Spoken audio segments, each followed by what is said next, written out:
Bom dia, boa tarde, boa noite. Sejam todos muito bem-vindos ao Castelo Negro. No vídeo de hoje, mais lendas urbanas. Vamos falar sobre a loira do banheiro e algumas perguntas de inscritos. Tudo isso e muito mais depois da vinheta.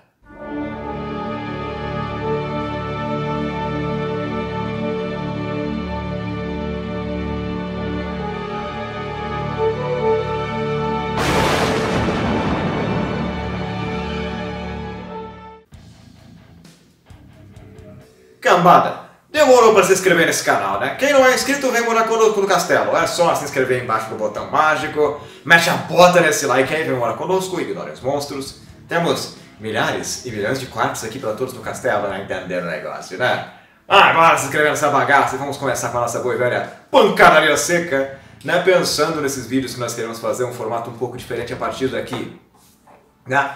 Para trazer um pouquinho mais de qualidade para a nossa exposição para vocês, eu queria organizar um pouquinho melhor as ideias. Nesse vídeo hoje, especificamente, quero começar trabalhando alguns elementos históricos, quero trabalhar histórias que se influenciam entre si, trabalhar elementos da cultura e significados da cultura. E semana passada apareceram algumas questões sobre a loira do banheiro. Vamos começar com a primeira parte desse vídeo mágico, não é? Eu sou o professor Vinícius, professor crítico literário, e vamos chegar na voadora. A primeira coisa que nós temos que falar sobre essa questão da loira do banheiro é que nós temos um padrão que acontece aqui no Brasil, que é muito próximo, né, com esses que acontecem em outras partes do mundo. Nós temos a lenda da Blood Mary, nós temos a lenda da Hanako-san, lá no Japão. Elas têm algumas semelhanças bastante sinistras aí, né? As bruxas todas que aparecem no espelho. Essa Blood Mary, ela foi inspirada naquela mulher do Tudor, naquela dinastia que governava a Inglaterra, né, naquele período lá de Shakespeare, inclusive. Dizia a lenda que era uma... Bom, lenda não, porque era uma rainha. Ela existiu mesmo, governava com mãos de ferro, e naquela época era uma disputa religiosa muito grande entre protestantes e católicos. E a rainha era uma pessoa muito sangrenta nas suas ordens, né, vamos por assim. Naquela época as pessoas geralmente eram. Nesse século, na Inglaterra, quando nós temos essa dinastia nova assumindo o poder, você tinha um absolutismo muito carregado. Então facilmente o rei poderia mandar decapitar aquelas pessoas que discordassem dele, ou uma rainha, né, que poderia fazer a mesma coisa. E a Mary, né, essa rainha, foi a primeira rainha no trono da Inglaterra, nesse período pós tomada dos Tudors. Era uma pessoa com um comportamento tão violento, né, vamos por dessa maneira, que as pessoas começaram a dizer que havia uma lenda de que se dissessem o nome dela 3 vezes, ela apareceria atrás de você. E a lenda diz que é uma mulher com sangue nos olhos, né? Sangue nos olhos. Piadinha foi involuntária aqui. Mas é uma lenda que foi muito popular e o nome 3 vezes repetido aí trazia essa criatura que mataria quem ousasse pronunciar seu nome. É uma lenda muito popular nos Estados Unidos hoje em dia. Varia-se também muito no Japão, pensando aqui nesse outro hemisfério do mundo, a maneira como essa menina é chamada. Mas a lenda diz que essa menina, né, a Hanako, uma menina de 10 anos ou 11 anos, varia um pouco dependendo do lugar, morreu numa cabine do banheiro.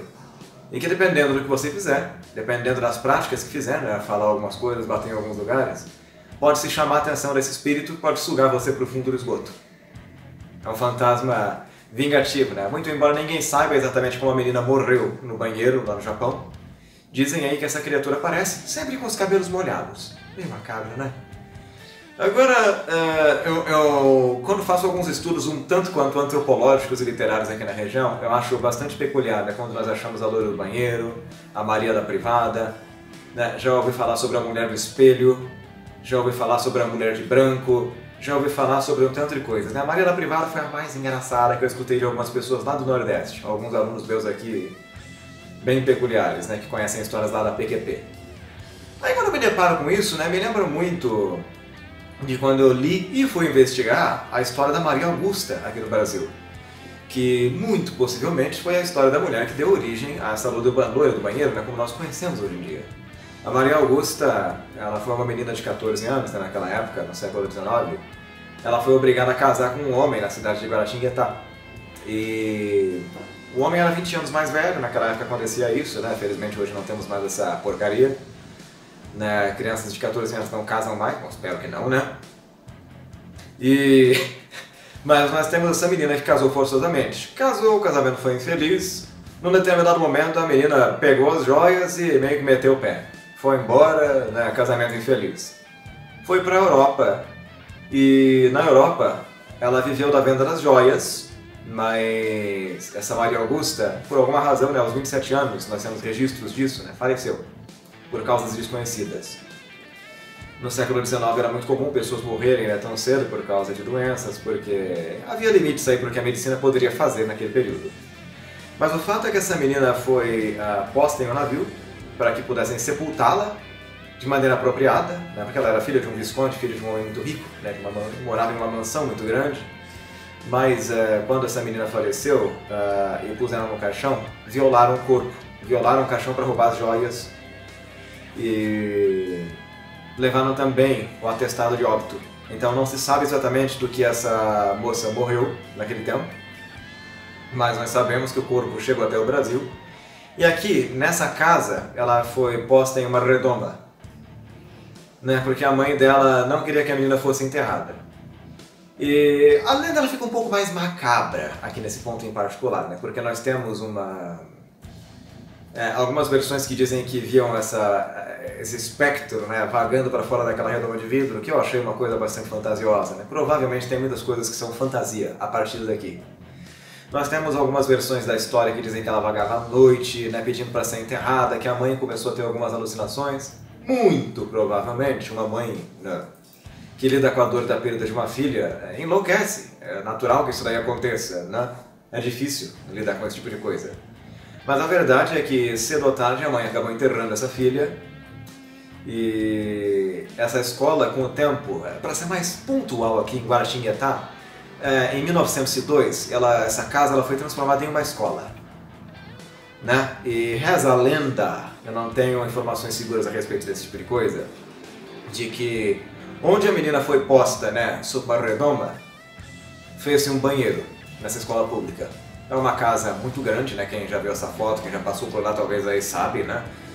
É um lugar bastante espaçoso, mas algumas lendas muito bizarras começaram a surgir a respeito dessa menina lá. Sabe, lá nessa questão dos espelhos, dizem que quando essa menina morreu, né, na França, no dia em que ela morreu, os espelhos da casa se quebraram todos.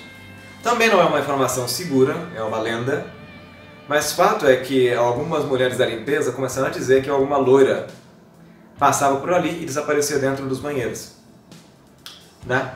Isso, nessa escola de Guaratinguetá, começou a influenciar essas outras lendas, muito possivelmente, que nós temos aí pelo Brasil afora. Então, observem, como nós temos, né, um pluralismo aqui, né, um sincretismo de lendas que vão acontecer. Essa menina, a hora aparece com os algodões no nariz, como a Hanako-san, ou com o cabelo molhado, né? Alguns dizem que ela vai puxar pessoas para a privada, como a Hanako-san.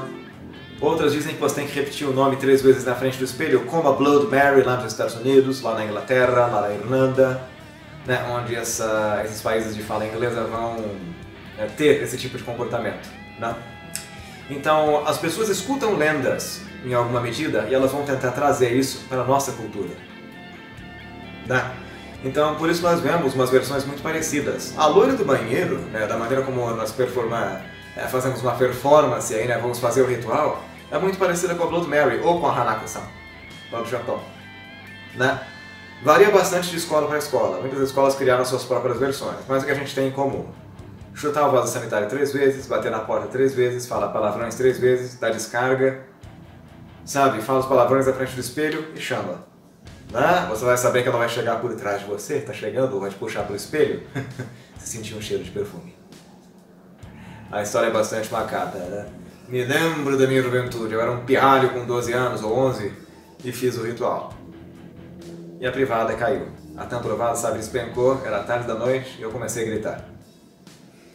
É uma história engraçada, né? Alguns alunos lá da escola também tentaram fazer. Foi lá que eu descobri sobre a versão alternativa, que é o esqueleto do banheiro, né, com as 2 facas. Então, eu acho que não é exagero dizer que nós temos dezenas, né, de variações em cima dessa história, que transformam, né, esses mitos e esse folclore um pouco urbano em uma coisa muito rica. Mas vamos lá, né? de um ponto de vista literário aqui, isso enriquece nossa cultura, né? Nós temos vários traços literários aqui que mostram o quanto essa lenda da loira do banheiro, provavelmente inspirada nessa história da Maria Augusta, mas com reflexos aí de outras lendas, foi ganhando corpo e se tornou um rito de passagem, né? O ser humano, via de regra, quando nós pensamos no teor literário, quando pensamos em tribos aborígenes, tribos indígenas, né, vamos por assim, sociedades, sempre tem ritos de passagem, né? Testes de coragem, testes de bravura, porque o ser humano teme o desconhecido e busca sempre, né, explorar esse temor. Ernest Becker, nesse livro que eu sempre falo aqui, né, que ele vai apresentar sobre essas questões do simbolismo da morte, vai demonstrar com alguma propriedade, né, o quanto o ser humano explora a morte de maneira simbólica. Nós não sabemos o que a morte é, né? É uma ausência de vida. Então, esse mistério, esse medo, esse receio que o ser humano tem da morte continua se manifestando de várias outras formas no nosso dia a dia, pequenos gestos. Filmes de terror, histórias macabras, histórias sombrias. Nada mais não é que uma pequena fração, né, um pequeno fragmento do temor do ser humano. E nada como um ambiente escolar para que isso seja representado, né? Nós sabemos que a escola é um espaço de crianças, geralmente, né, onde nós temos uma experimentação muito grande, nós temos um momento em que as crianças estão tendo contato com várias coisas e conhecendo aspectos da vida. Então, é um rito de passagem. As crianças encararem esse medo, terem esse contato um pouco mais próximo com essas coisas um pouco mais mórbidas, faz parte do nosso amadurecimento como ser humano. Como dizia Nietzsche, humano, demasiado humano.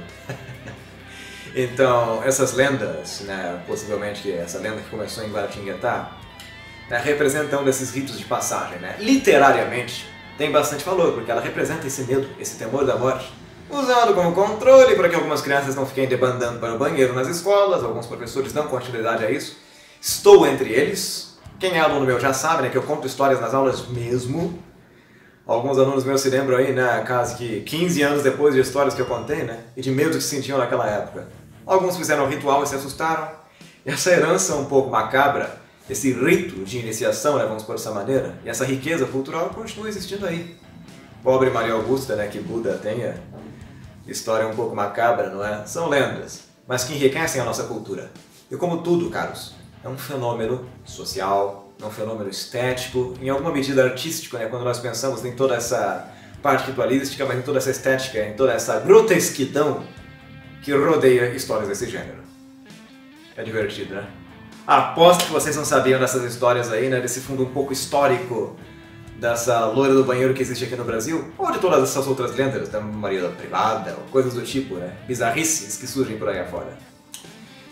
Bom, por hoje basta, espero que vocês tenham se divertido com esse vídeo aqui, não é?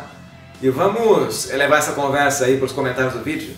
Será que vocês já ouviram alguma outra lenda relacionada à loira do banheiro, ou alguma variação dessas daí, que eu não mencionei aqui nessa contagem de histórias? Se vocês conhecem, vamos comentar aí embaixo, vamos nos divertir um pouquinho com essa bagaça. E nos vemos na semana que vem, vamos falar um pouquinho mais sobre outra lenda urbana, que vocês vão dar umas risadas aí, mas também vão sentir um pouquinho de medo. Por hoje basta, nos vemos na semana que vem. Gata pema!